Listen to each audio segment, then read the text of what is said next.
RCB versus CSK match बातिल हेले कौन हेबो जानतु प्ले ऑफ को क्यों टीम जाई परिबो। आईपीएल 2024 सीजन 68तम मैच आसंता काली अर्थात शनिवार दिन बेंगलुरु एम चिन्नास्वामी स्टाडियम रे आरसीबी सीएसके मध्य खेल। आरसीबी बनाम सीएसके मैच रे वर्षा हेबार संभावना रही।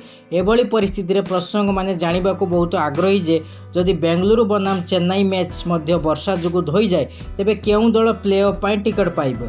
कही रखु जे क्वार्टर फाइनल एई मैच रॉयल चैलेंजर बेंगलोर एवं चेन्नई सुपर किंग्स मध्य खेल। एई मैच जीतिथिबा दल प्ले ऑफ रे प्रवेश करिवो। जदिओ आरसीबी को यार नेट रन रेट हार नजर रखा पड़ो जितेबाला कि चेन्नई योग्यता पाइबा गोटे विजय आवश्यक करे। भारत पाणीपाग विभाग आईएमडी 18 मे रु बेंगलुरु पाई एक ऑरेंज अलर्ट जारी करी भयंकर पाणीपाग परिस्थिति विषय में चेतावनी देइछि जहां दैनंदिन जीवन में बाधा सृष्टि करिपारे। एही अलर्ट सर्वोच्च स्तर में चेतावनी रेड अलर्ट थारु गोटे पाद तले। 16 मे रे प्रबल वर्षा को दृष्टि रखी बेंगलुरु सहरांचल तथा ग्रामांचल पाई आईएमडी येलो अलर्ट जारी करिथिला।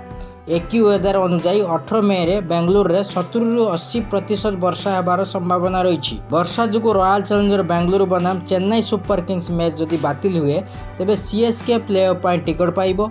वास्तव में वर्तमान पॉइंट टेबल रे चेन्नई 14 पॉइंट सह चतुर्थ स्थान रे एवं बेंगलुरु 12 पॉइंट सह षष्ठ स्थान रही।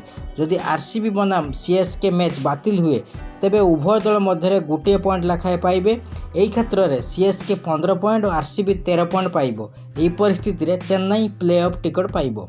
फ्रेंड्स आपणक मत चेन्नई आरसीबी जदि मैच हुए किए जीतिबो आपणकर मतामत कमेंट रे निश्चय लिखंतु।